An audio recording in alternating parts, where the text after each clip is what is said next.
히브리어로 언어로 광야의 어원이 말씀에서 시작됐다고 합니다. 하나님께서 그들의 백성을 말씀으로 빚어 가셨던 장소, 그 광야였습니다. 세례 요한은 이 모든 것들로 하여금 듣는 사람들로, 보는 사람들에게 하나님 앞에 서도록 하였습니다. 심판의 하나님 앞에 서게 하였고 은혜의 하나님 앞에 서게 하였습니다.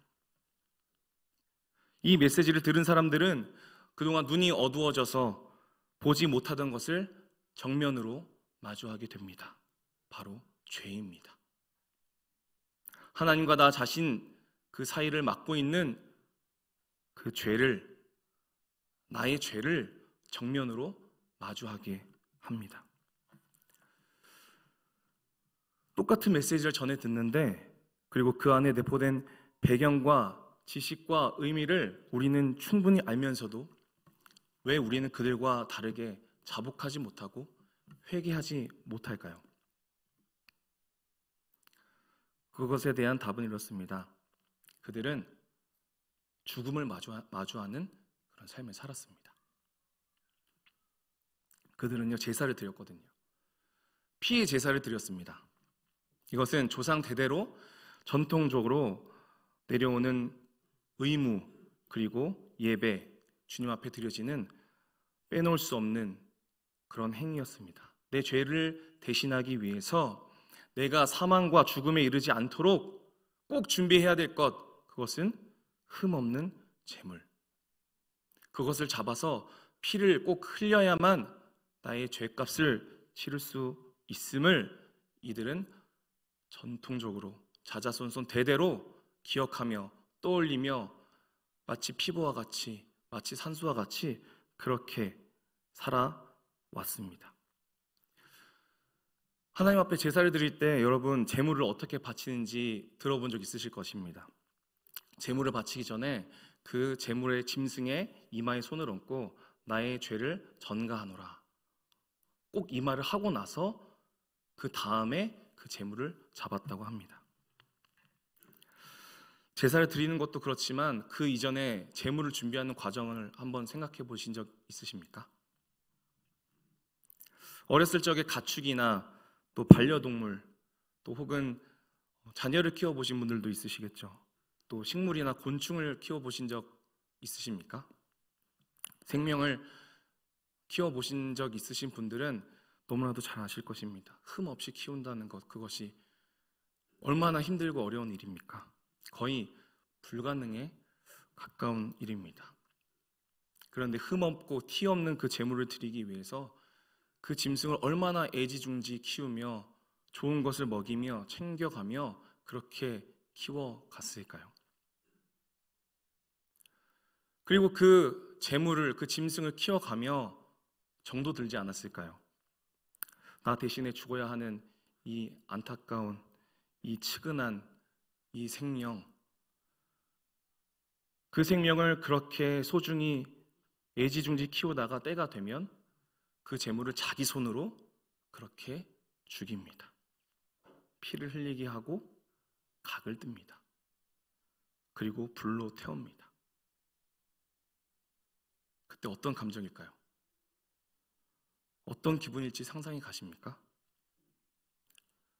그들은 이렇게 매번 제사를 드릴 때마다 그 제물을 정하고 키우며 드릴 때마다 늘 자신의 죄를 곱씹으며 죽음을 피할 수 없고 죽음 앞에 정면으로 마주하고 서게 됩니다.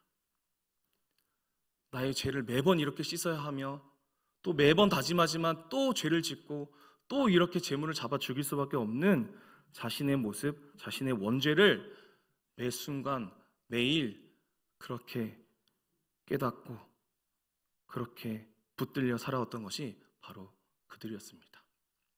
아, 그래서 그랬구나. 우리는 깨달을 수 있습니다. 그래서 그들은 세례 요한을 통해서 복음의 시작을, 복음의 기쁨을, 복음의 감동을 맛볼 수 있었습니다. 사랑하는 성도 여러분, 지금 우리는 죄에 대해서, 죽음에 대해서 얼마나 생각하고 얼마나 마주하고 계십니까? 나를 대신해서 제물이 되신 예수님, 그분의 대속하심을 매일의 삶에서 흠없이 티 없이 지켜내고 있으십니까? 이것이 저들과 우리의 차이점이라고 생각합니다. 저들은 피 흘림이 있어야만 죄사함이 있음을 우리처럼 문자적으로만 받아들이는 것이 아니라 삶으로 뼈저리게 진저리 치게 체험하고 있는 그런 민족이었습니다. 나의 죄성을 매일매일 매 시간 깨닫는 자와 나의 죄성을 매일매일 덮어가는 자, 그 둘 중에서 누가 진정으로 회개할 수 있겠습니까? 우리는 어느 쪽에 가까이 서 있습니까? 믿는 우리 모두가 세례 요한처럼 회개의 세례를 전파하는 자, 그리고 그 앞에 나와 엎드려 자복했던 자, 그들의 모습이 우리의 모습이 될 수 있기를 간절히 소망합니다. 그러나 타인에게 이 회개의 세례를 전파하기 전에 먼저 나 자신이 진정으로 회개해야 할 줄로 믿습니다.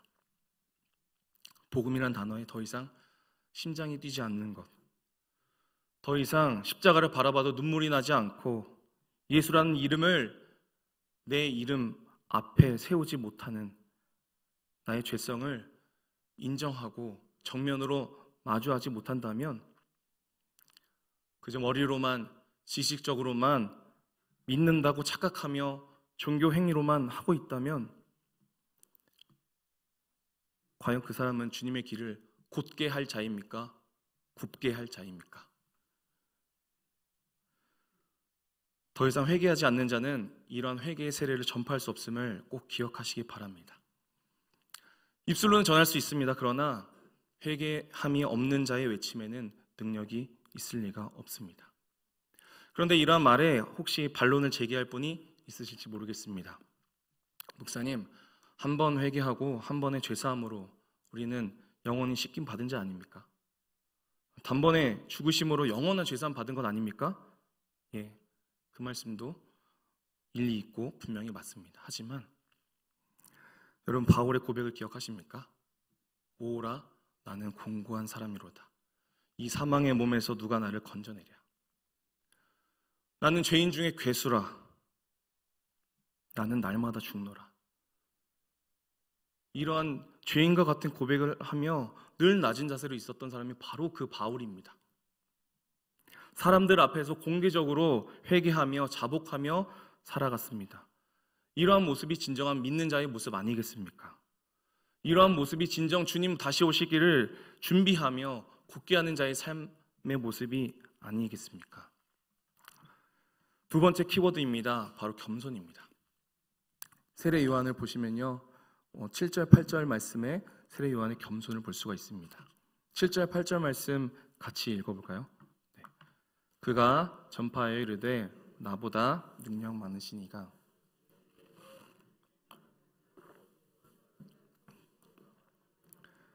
나는 너에게 물로 세례를 베풀었거니와 그는 너에게 성령으로 세례를 베푸시리라. 아멘.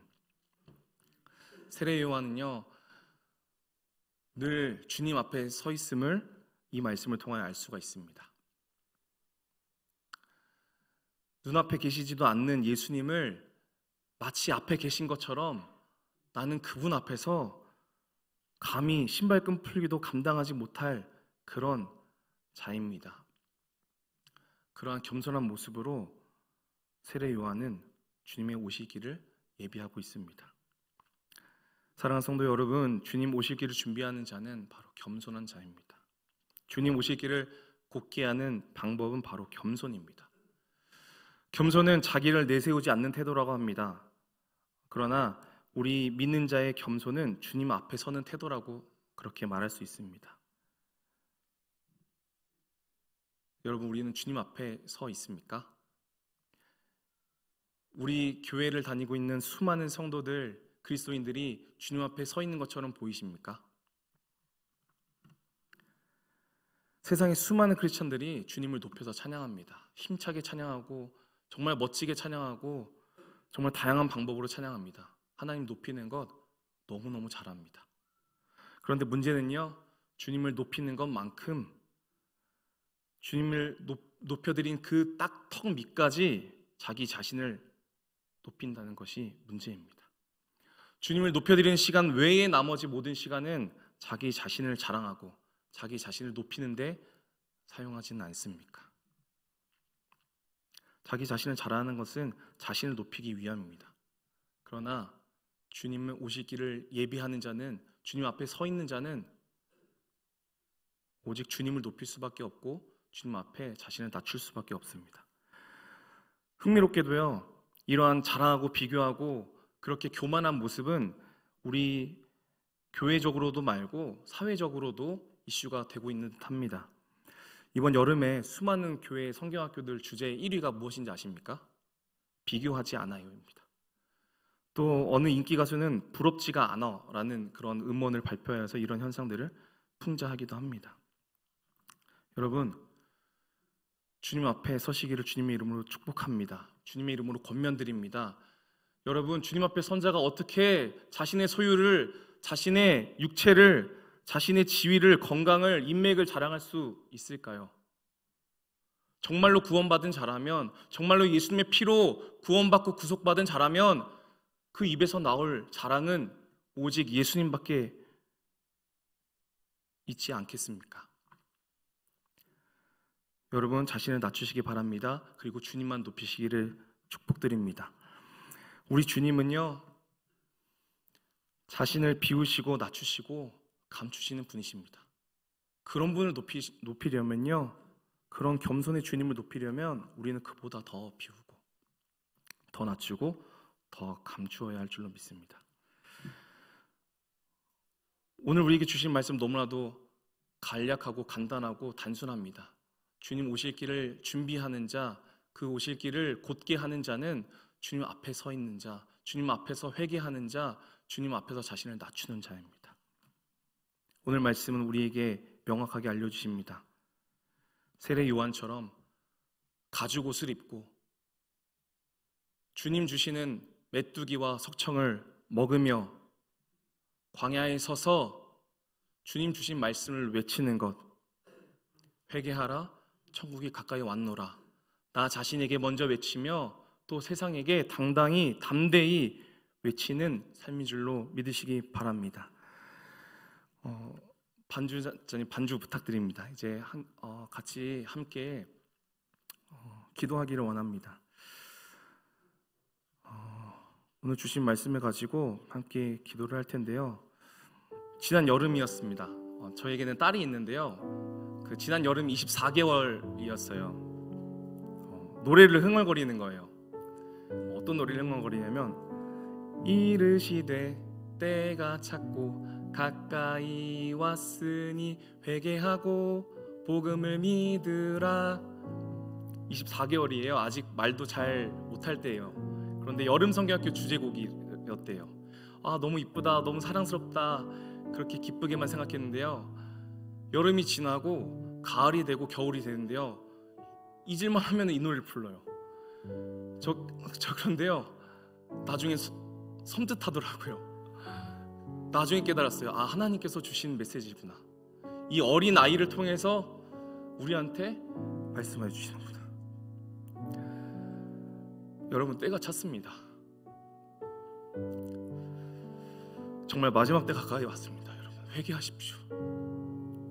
복음을 믿으십시오. 다른 것 의지하지 마시고 오직 예수의 이름, 우리를 구원하실 유일한 소망 되신 예수님만 붙드시기를 간절히 소망합니다. 우리 이 시간에 함께 회개하는 마음으로 기도하기 원합니다. 주님, 내가 죄인입니다. 나를 불쌍히 여겨 주시옵소서. 내가 오랜 시간 신앙생활 하였지만 나에게 참된 회개가 있었는지 다시 한번 자문합니다.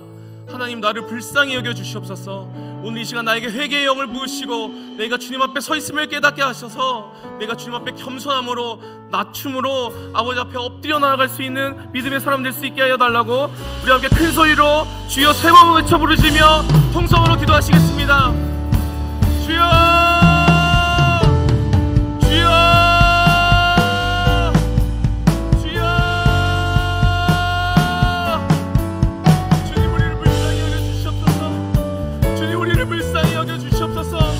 수많은 시간 아버지 우리가 주님을 기다린다고 말했지만 진실로 우리가 주님을 기다렸는지, 진실로 우리가 주님을 사랑했는지 바라보며 회개합니다. 아버지, 우리를 불쌍히 여겨주시옵소서. 늘 우리 앞에 서 계셨던 주님을 바라보지 못했습니다. 늘 우리를 붙드셨던 주님을 바라보지 못했습니다. 아버지, 거룩하신 주님 앞에 나가기 원하오니 우리의 죄를 깨끗하게 씻겨주시길 간절히 소망합니다. 우리 아버지, 어린 양 되신 제물 되신 예수님, 우리의 죄를 위해서 이 낮고 낮은 땅에 오신 예수님, 그 예수님을 바라보며 회개합니다. 아버지, 우리를 불쌍히 여겨주시옵소서. 주님, 우리를 붙들어 주시옵소서. 우리가 우리의 모습을 자랑치 않게 하시고 오직 예수님 이름을 자랑케 하여 주시옵소서. 주님, 우리를 붙들어 주시옵소서. 주님, 간절히 기도합니다. 우리에게 가죽옷을 입혀 주시옵소서. 우리 가운데 메뚜기를 먹이시고 우리 가운데 성령으로 살아갈 수 있는 믿음을 허락하여 주시옵소서. 아버지, 우리 입술로 담대히 선포케 하시옵소서. 우리가 피하고 싶은 말, 때가 탔고 가까이 왔다는 그 말을 우리가 선포할 수 있게 하시옵소서. 예수님의 이름을 내 이름보다 앞설 수 있게 하여 주시옵소서. 주여, 주여, 우리를 불쌍히 여기시옵소서. 오늘 이 저녁 우리 가운데 말씀하시고 우리 가운데 임하여 주시옵소서. 주님, 간절히 기도합니다.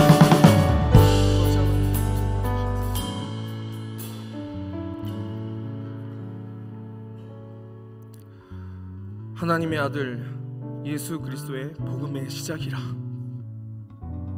이제 여러분 어떻게 들리십니까?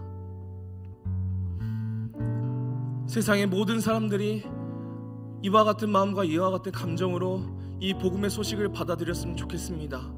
이것이 하나님의 꿈이고 하나님의 마음입니다. 여러분, 이 마음에 동참하시기를 원하십니까? 여러분, 주님 앞에서 사시기를 주님의 이름으로 권면드립니다.